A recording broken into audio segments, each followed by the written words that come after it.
Bună seara și bine v-am regăsit! Este o nouă ediție Artcultura, o nouă seară de sâmbătă. Ca de obicei, pentru voi toți cei care ne ascultă la această oră, sunt Dan Pârvu și vă prezint o nouă, să spunem, temă care ar putea să vă preocupe zilele frumoase, pentru că vom vorbi despre o revistă de arte și meserii, chiar așa intitulată. Alături de mine se află chiar redactorul șef al revistei, Alexandra Nistoroiu. Dragă Alexandra, îți urez bine ai venit! Bine v-am găsit!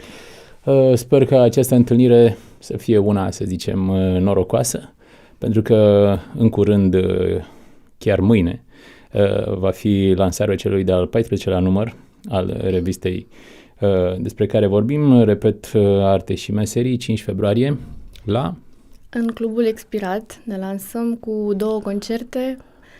Max Paul Maria, un artist din Berlin pe care îl avem la rubrica muzică, și un concert Melting Dice, o trupă din Timișoara de rock alternativ, plus o expoziție foto a Feliciei Simion, un artist fotograf tânăr pe care îl promovăm la rubrica de arte vizuale.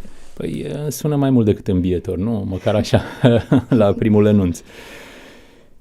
Până la urmă, dacă este să o luăm cu începutul, haide să o luăm ușor și, zic eu, pe numere, că altfel nu prea se poate. Am spus deja că vorbim despre cel de-al 14-lea. Înțeleg că voi ați debutat pe piață undeva în 2010? Chiar în 2010, în primăvară, când un grup de 6 prieteni s-au gândit că ar fi o idee bună ca pe final de facultate să pună bazele unui proiect editorial independent prin care își propuneau, și vorbesc la persoana a treia fiindcă nu sunt dintre membrii fondatori, își propuneau să aducă artiștii mai aproape de public prin acest proiect și să scrie despre cultură cumva altfel decât se scria de regulă la momentul respectiv, adică să facă discursul mai prietenos și mai accesibil și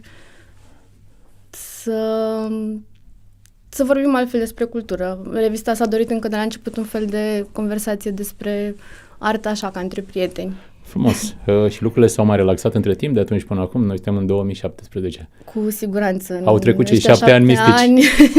Când am apărut eram, poate nu singurii, dar printre puținii în care scriau pe zona asta de cultură alternativă. Și între timp au apărut tot felul de platforme, mai ales pe online, lucrurile s-au dinamizat destul de mult și ne bucură asta destul de tare. Adică noi ne-am dorit clar să nu fim singuri, ci să fim înconjurați de oameni care fac același lucru și sunt interesați de aceeași zonă a artei, cum suntem și noi.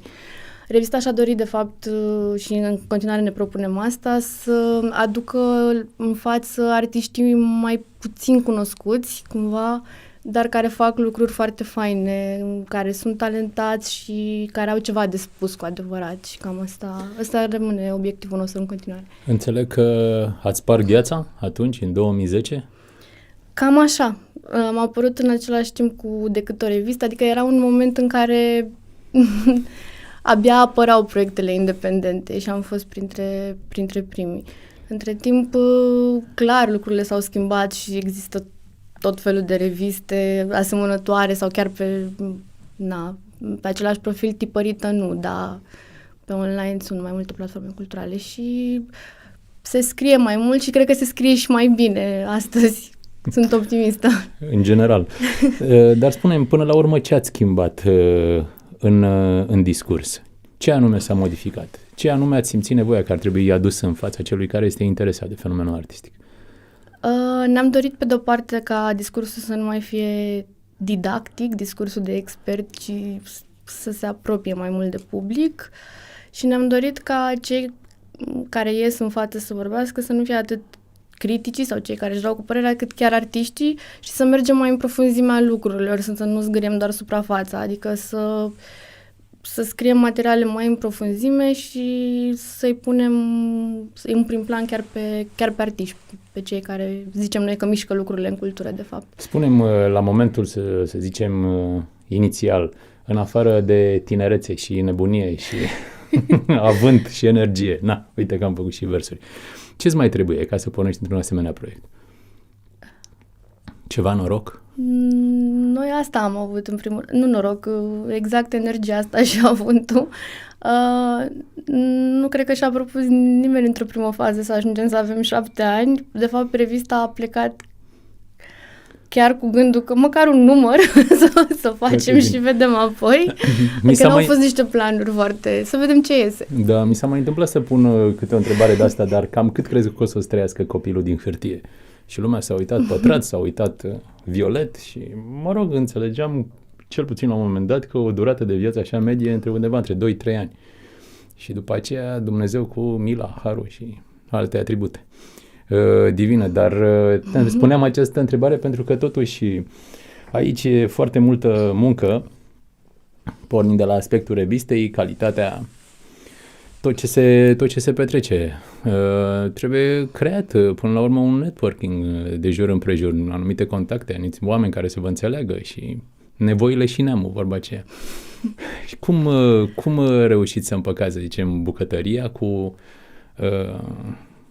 ceea ce ar trebui să ajungă la consumator, la cel interesat? Toată lumea, cel puțin în perioada aceea, mi-aduc bine aminte că toți se plângeau, domne, e greu cu banii, același lucru. Cu banii, clar, Eterna poveste. Lucrurile s-au mai schimbat și în sensul ăsta sau totul este... Dacă tot spuneai pe The Melting Dice, pe bază de zaruri sau pe... Cum îți pică? Într-un fel, sincer, într-un fel este. S-au mai schimbat lucrurile din perspectiva finanțării, cred, în ultima vreme, pentru că au început să fie un picuț mai serioase finanțările publice. Asta e impresia mea, cel puțin sper să nu mă înșel. Sesiunile de finanțare de la FCN și de la Ministerul Culturii la care am participat și prin care am reușit să scoatem ultimele numere au fost din ce în ce mai bine legate și de pildă la Ministerul Culturii poate acum câțiva ani n-am fi avut nicio șansă, fiindcă se finanțau doar revistele Uniunilor de scriitori sau Uniunilor de artiști. Cele serioase. Da, cele serioase și unde, dacă există finanțări din oficiu, nici nu prea te chinui să nu comentăm, mai bine. Un cântec vesel să cântăm. Și da. Și între timp, cel puțin în mandatul tehnocraților, pentru că am prins practic ambele mandate cu ultima finanțare la Ministerul Culturii, lucrurile au început să devină serioase. Atât de serioase încât până și pe ei cred că i-a surprins asta, că se vedea că nu au experiență în organizat pe bune concursul de finanțare și totul îi lua puțin prin surprindere. Da, de asta spun, totuși s-au mai schimbat lucrurile, iar cu AFCN a fost la numărul 12 am făcut asta, finanțare prin Administrația Fondului Cultural Național. Și acolo, iarăși, criteriile sunt mult mai clare și, pe de altă parte, pe partea de sponsorizări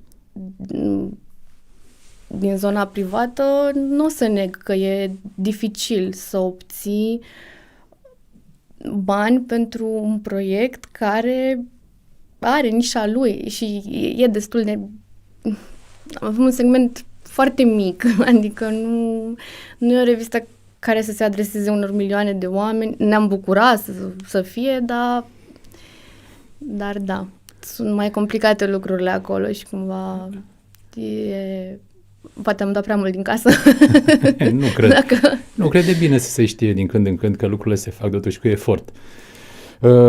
Dacă tot vorbim despre proiectul vostru și bănuiesc că sunt destui cei care, iată, intră pentru prima dată în contact cu el, spune-mi, de ce acest nume, Arte și Meserii? Ce vrea el să spună cu adevărat?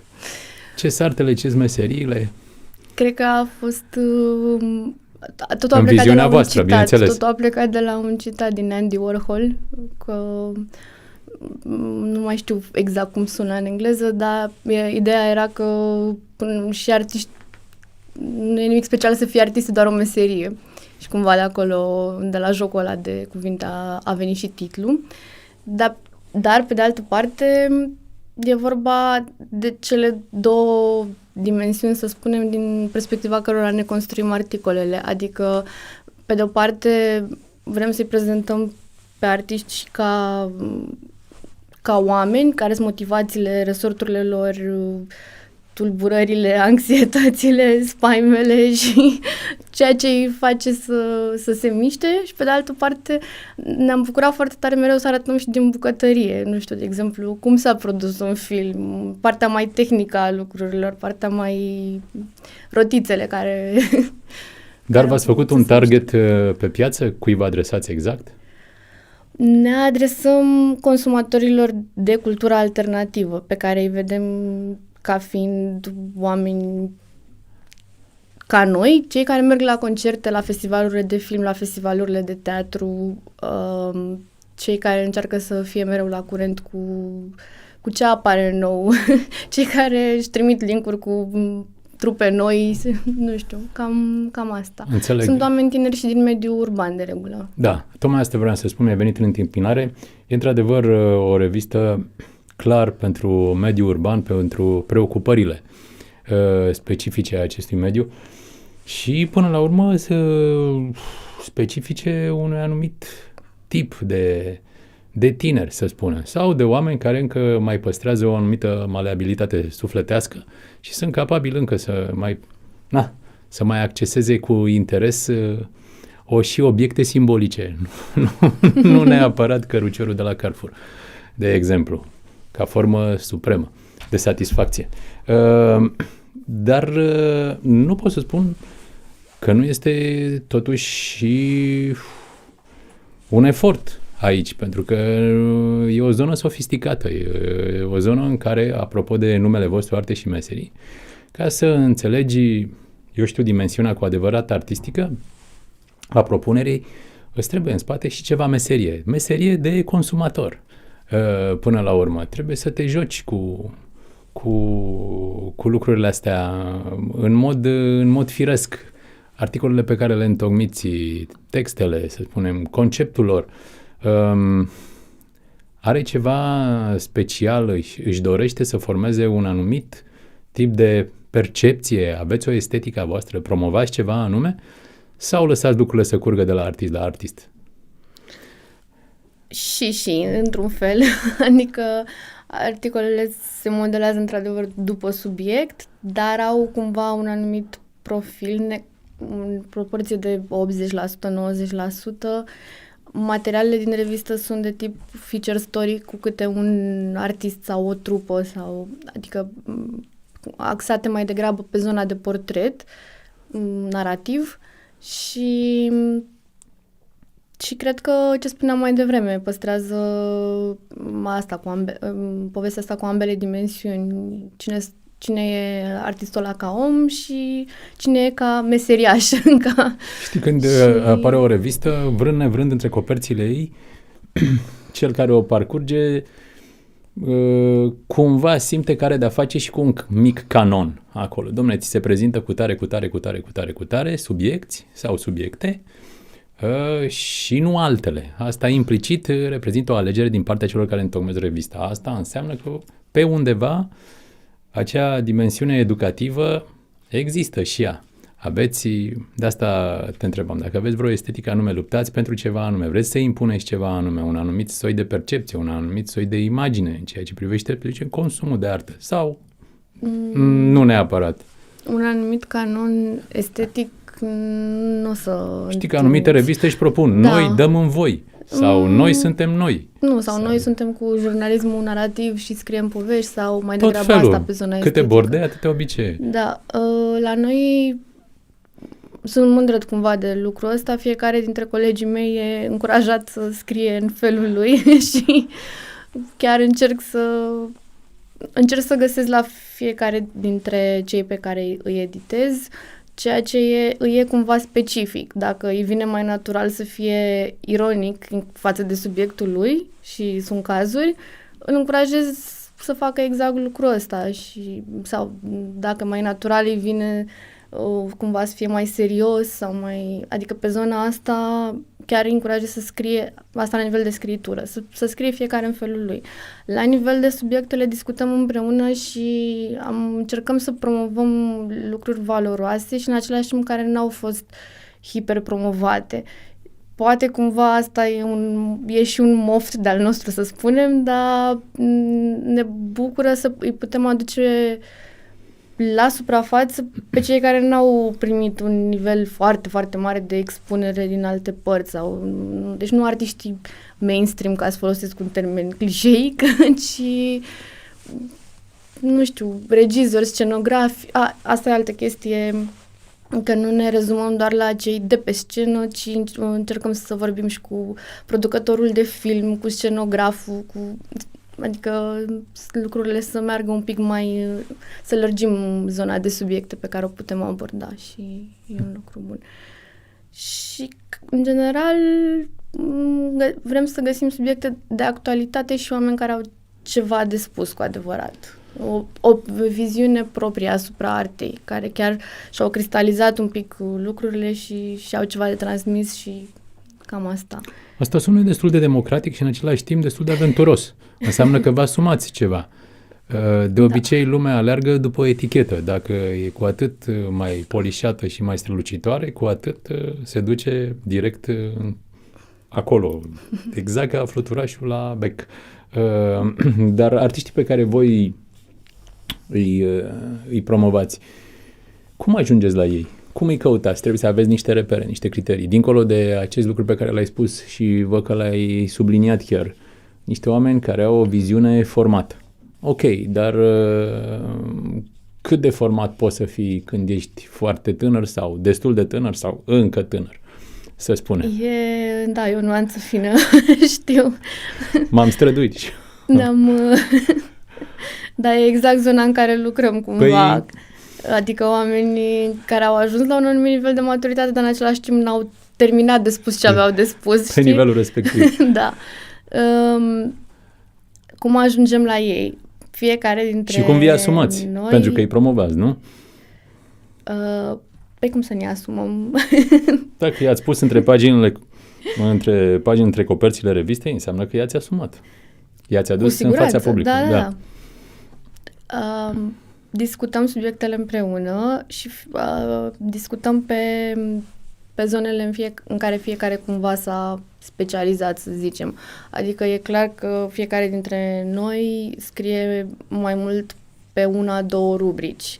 Suntem o echipă de 17 în prezent, autori, și cumva ne-am orientat în timp sau chiar de la început unii dintre noi pe o anumită rubrică și dacă unul, de exemplu, e foarte pasionat de carte și non-stop asta face pentru că mai lucrează și în zona asta pe o publicație culturală dedicată literaturii, clar va avea mai multă experiență și mai multă expertiză în același timp pe zona de carte și altfel pe film sau pe teatru sau așa. Ideile pleacă de regulă de la ceea ce vedem, ceea ce ascultăm și ceea ce vă place. Le lăsăm să se coacă, da. Adică sunt idei pe care le urmărim apoi și vedem ce se mai întâmplă cu omul respectiv. Avem luxul ăsta pentru că apărem în print odată la 6 luni, așa că avem tot timpul să documentăm subiectele cât de bine se poate și da, cam asta. Înțeleg. Dar spune-mi, acum, dacă tot am vorbit despre artiști și despre ceea ce, iată, cumva iese de la sine din munca voastră, cine sunt cei care, propriu-zis, fac ca lucrurile astea să fie posibile? Cine sunt cei selectați în echipă? Cum ați ajuns să lucrați acolo? Cum ai ajuns tu să fii redactor șef la arte și meserii? Bineînțeles. O bună întrebare. Da, dacă se poate afla acest lucru și nu este un drum extrem de sinuos. Da, nu. Sau vreun labirint plin de monștri care te-a dus până la arte și meserii. Eu am aflat de revistă de la început, fiindcă sunt prietenă cu o parte din cei care au fondat-o. M-am alăturat destul de repede din postura de colaborator, pentru că la început exista un nucleu al redacției și colaboratori care doar trimiteau texte, dar nu editau, eram cam la același nivel de experiență cu cei care erau în nucleu redacțional de atunci și da, am început pur și simplu prin a scrie texte pentru ei, așa. Ulterior am intrat în echipă și între timp, adică lucrurile au evoluat cumva natural. Te integrezi peisajului. Da, m-am integrat, da. Cum a intrat fiecare? E complicat, pentru că poveștile sunt destul de diferite. Unii sunt aduși în urma unor recrutări, când am simțit nevoia să ne reîmprospătăm echipa și am făcut asta și acum 4 ani și acum 2 ani, cred că au fost ultimele recrutări mai serioase și căutam nu doar redactori, ci și oameni care să ajute pe partea de PR sau pe evenimente, pentru că organizăm și evenimente, sau pur și simplu au avut chiar o idee de subiect și așa au intrat în echipă. Eu vreau să scriu despre și cred că acolo se potrivește cel mai bine și da, riscul, e mult spus riscul, ni l-am asumat mai degrabă la jurnaliști mai experimentați, nu știu, de exemplu, am o colegă care lucrează și la Dilema Veche și era ușor să intre direct cu o propunere de subiect. Pe de altă parte, dacă n-au mai scris, încercăm să-i rodăm pe site, pentru că pe site publicăm articole mult mai frecvent decât în ediția tipărită și acolo sunt și texte mai mici, recenzii și încercăm să avem perioada asta de ucenicie pe site, da. Înțeleg. Deci sunt tot felul de proceduri. Povești, da. Sau, îți mai dau un exemplu, cel care s-a ocupat la ultimele 2 numere de tot ce a însemnat layout, începând cu numărul 13 și la numărul care va apărea mâine. Este Bogdan Grozavu și el a venit la noi foarte entuziasmat de revistă. Ne-a prins într-un moment foarte bun, fiindcă ne-am dat seama și noi că avem nevoie de cineva. Tocmai plecase colega care se ocupa înainte de zona asta, tocmai plecase din țară și a zis, eu vreau să fac revista asta să arate super și avea tot felul de idei și chiar asta s-a întâmplat. Da. Arată foarte bine. Dar spune-mi, acum o să spun o întrebare de asta așa, de-a dreptul, nu din casă, din bucătărie direct. Pe unde găsim revista asta? Chiar așa de 2 ori pe an.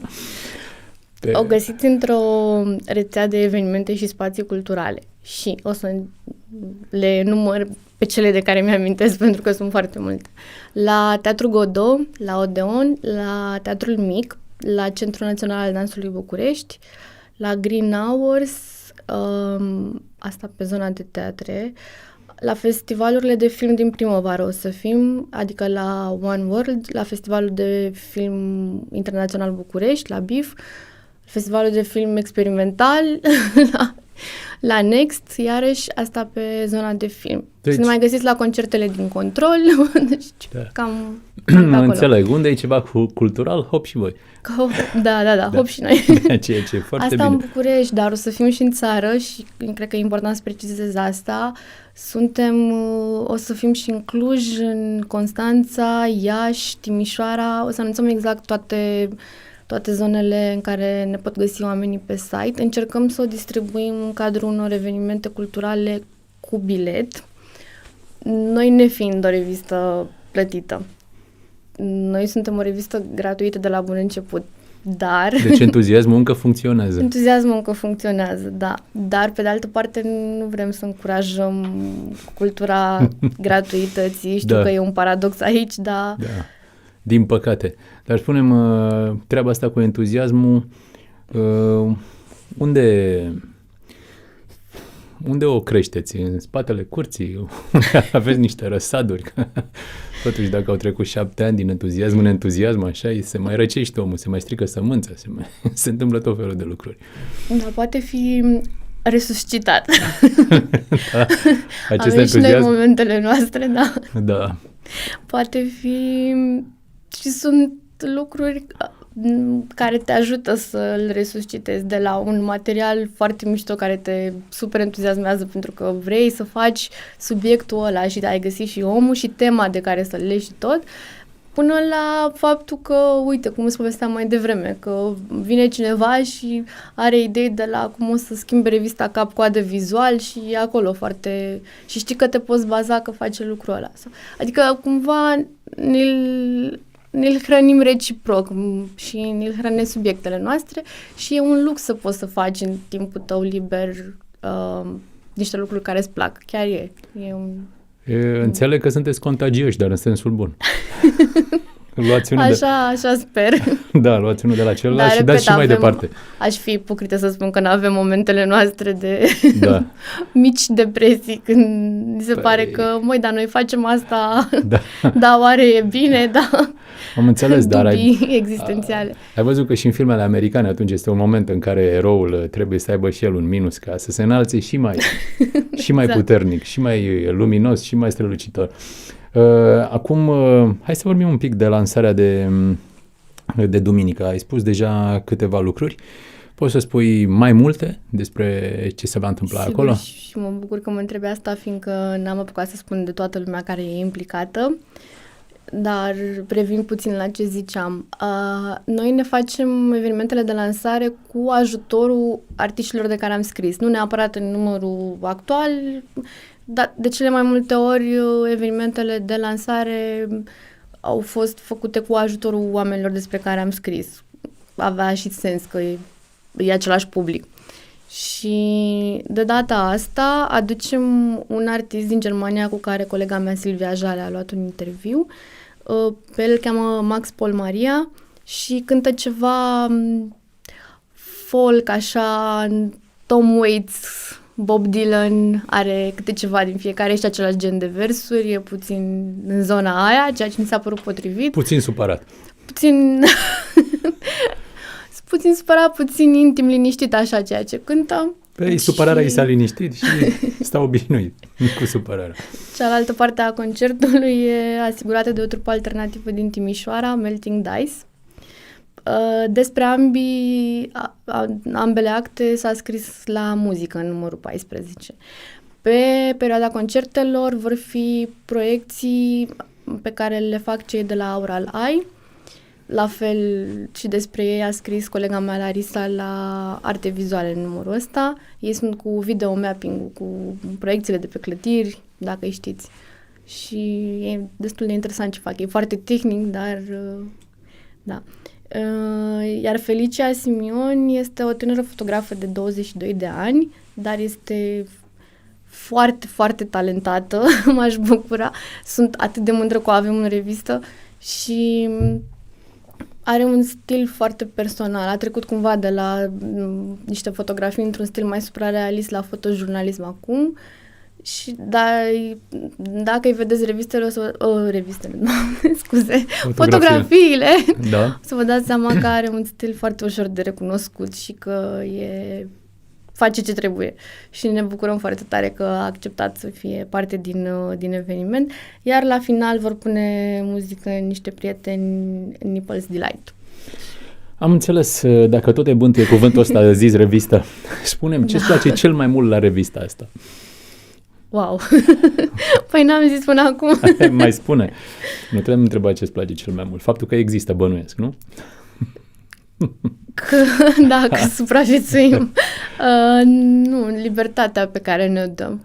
Aha. Faptul că putem să scriem poveștile exact cum vrem noi, cred. Și faptul că fiecare articol e o ocazie pe de-o parte de a o lua de la început, adică pleci de la zero, n-ai într-un fel, și de a cunoaște niște oameni de la care eu personal am avut tot timpul ceva de învățat sau mici revelații pe parcurs în documentarea pe care am făcut-o, în seria de interviuri făcute cu fiecare dintre ei. Cred că asta. Da, întâlnirile cu oamenii ăștia, nu știu să spun exact de ce. Poate pentru că genul de întrebări pe care le punem la interviu sapă puțin și ajung la niște lucruri mai personale, nu știu. Dar au fost niște întâlniri la care țin destul de mult și cred că asta asta ar fi cel mai autentic răspuns, de fapt. Mă bucur că nu ai niciun fel de reținere când răspunzi, pentru că se leagă de următoarea întrebare. Dacă toți sunteți liberi și vă simțiți ok să zicem, în spațiul ăsta cultural, cum vă privești ceilalți, cei de pe partea alaltă, cea academică? Și nu sunteți singuri, după cum mi-ai spus. Inițiativele astea de acest gen s-au înmulțit de când ați apărut voi din 2010 până acum. Cum este partea serioasă față de partea asta, să zicem, care își asumă libertatea integral și cu naturalețe? Aveți puncte comune? Existați unii pentru ceilalți sau este un ignor reciproc? Așa. Cred că mai degrabă Da. trăim în lumi un pic paralele. Un pic paralele. Ne mai intersectăm uneori. Cred că în zona literaturii ne mai intersectăm, da? În rest, Da. Nu, dar n-am avut, nu știu, feedback negativ n-am avut. Feedback-ul negativ de obicei pe care l-am primit se rezumă la Doamne, ce visători sunteți, dar de ce? Nu aveți ce face cu timpul vostru? Nu știu, adică la modul nu aveți nimic de câștigat din asta. Ok, și avem de fapt, adică avem pe partea personală. Dar nu, n-am primit niciun feedback de la cei din zona mai sobră, mai serioasă, la modul... N-ați fost trași de urechi? Nu. N-am avut niciodată senzația că deranjăm în sensul ăsta sau... Pur și simplu cred că avem publicul nostru, ei au publicul lor, lucrurile sunt destul de nișate, pentru că oricum domeniul cultural e destul de nișat, adică nu... Oameni care să citească articole de la 20.000 de semne în sus despre film sau muzică sau așa, nu sunt chiar atât de mulți, trebuie să fim serioși. Nu? Mai bine vezi filmul direct. Exact. Decât să citești 20.000 de semne. Citești într-un ghid TV 2 paragrafe și ai rezolvat. Și știi despre ce este vorba, da. Zice, îmi place, nu îmi place sau nu. Înseamnă că lucrurile stau așa, cumva, în galaxii diferite. Mă așteptam, nu știu, de fiecare dată toată lumea vorbește de conflictul dintre generații, dintre, să spunem, viziuni, despre esteticile fiecărui grup, dar observ că la voi pare pașnic și cumva așa, dintr-o zonă liberă și cumva eliberată în același timp de temeri, frici, așteptări sau tot felul de alte chestii. Pur și simplu vreți să existați pe piață, ceea ce la un moment dat poate să fie dificil. Iar și acest, să spunem, început, uneori s-ar putea să ți se dea așa cuflit. Dar având în vedere că, iată, se împlinesc 7 ani, mie mi se pare totuși extraordinar. Sunteți cei mai longevivi pe piață? În domeniu? Dintre reviste sau între publicațiile... De gen, bineînțeles. Da, ca publicație de gen... Bine, oricum avem un profil destul de unic, aș spune. Pentru că suntem singura publicație tipărită care e despre toate formele de artă. Singurul proiect independent care nu scrie doar despre film, doar despre muzică, ci despre toate formele de artă. Cred că, din câte știu eu, nu... Și atunci lumea are nevoie de voi. Da. Asta e ceva relativ, apropo de ce mă întrebai cu micile momente de renunțare. Nu știu dacă lumea are nevoie sau nu de un produs cultural. Are nevoie lumea de filme? Adică dacă mâine dispar toate filmele, o să... Eu cred că pățim ceva? Atunci să vezi lumea adunată în piață. Nu cred. Băi, eu cred. Adică sunt lucrurile astea care se fac...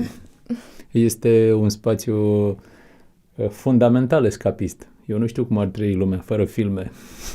Păi au trăit înainte să se inventeze asta. În jurul focului și cu povești epice, da, țineau generații.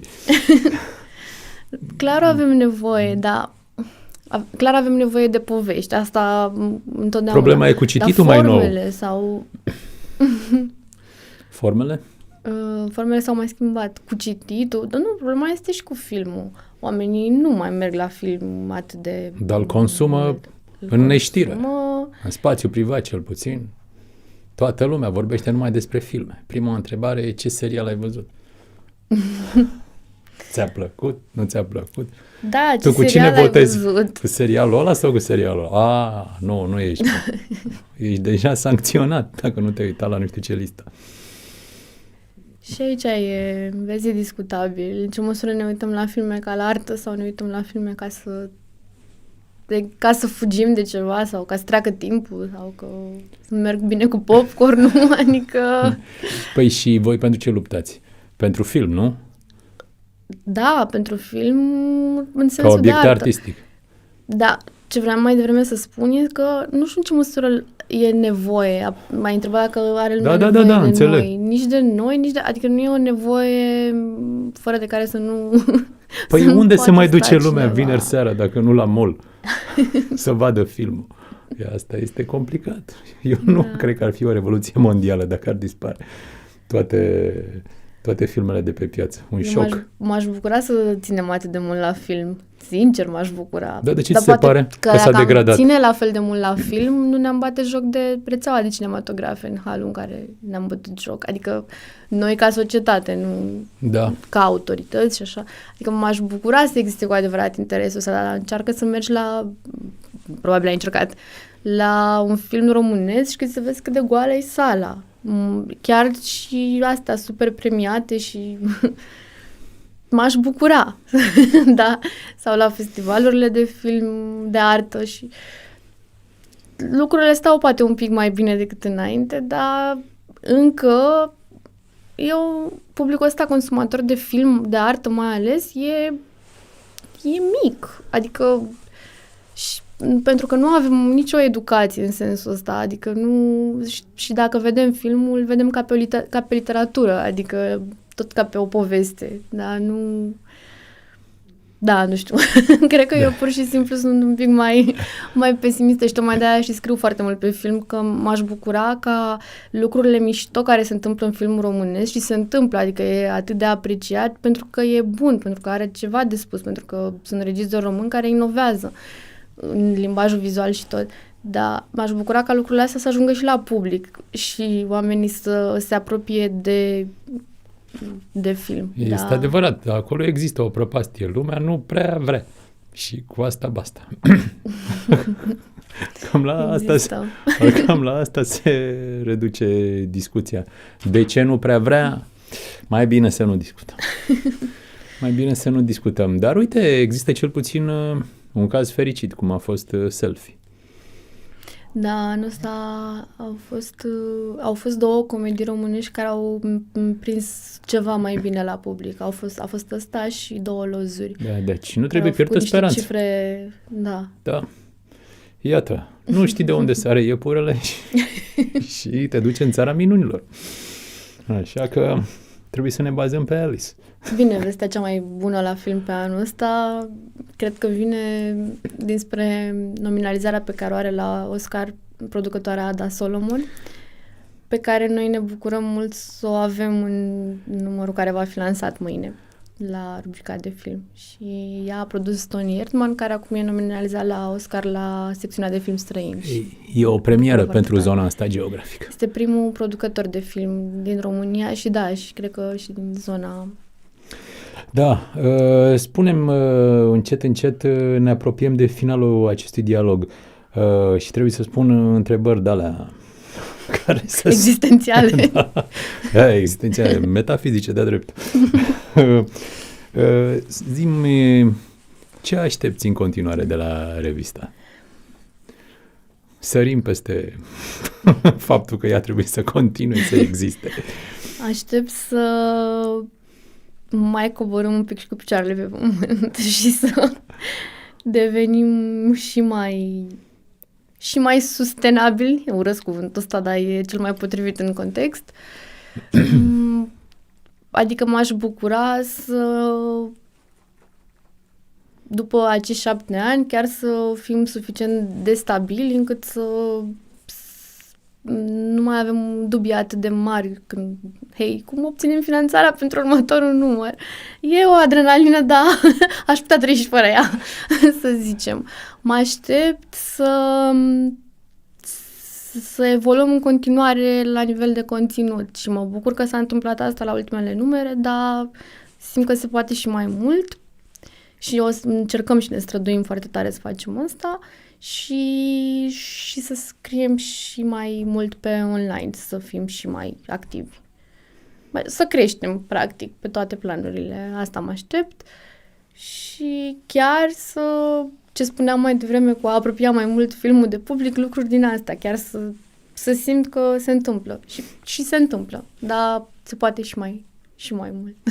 Am înțeles, Alexandra Nistoroiu, aici trebuie să ne oprim cu discuția noastră. Sper să aveți cât mai mare succes, cât mai mulți cititori, cât mai mulți oameni interesați alături de voi și nu o să închei înainte de a reaminti faptul că duminică 5 februarie va avea lansarea celui de-al 14-lea număr al revistei Arte și Meserii. Îți urez să fie un public cât mai numeros alături de voi și de revista voastră. Încă o dată, mulțumesc pentru participare, tuturor celor care ați avut răbdarea să ne ascultați până la capăt, vă mulțumesc și vouă, rămâneți pe RFI.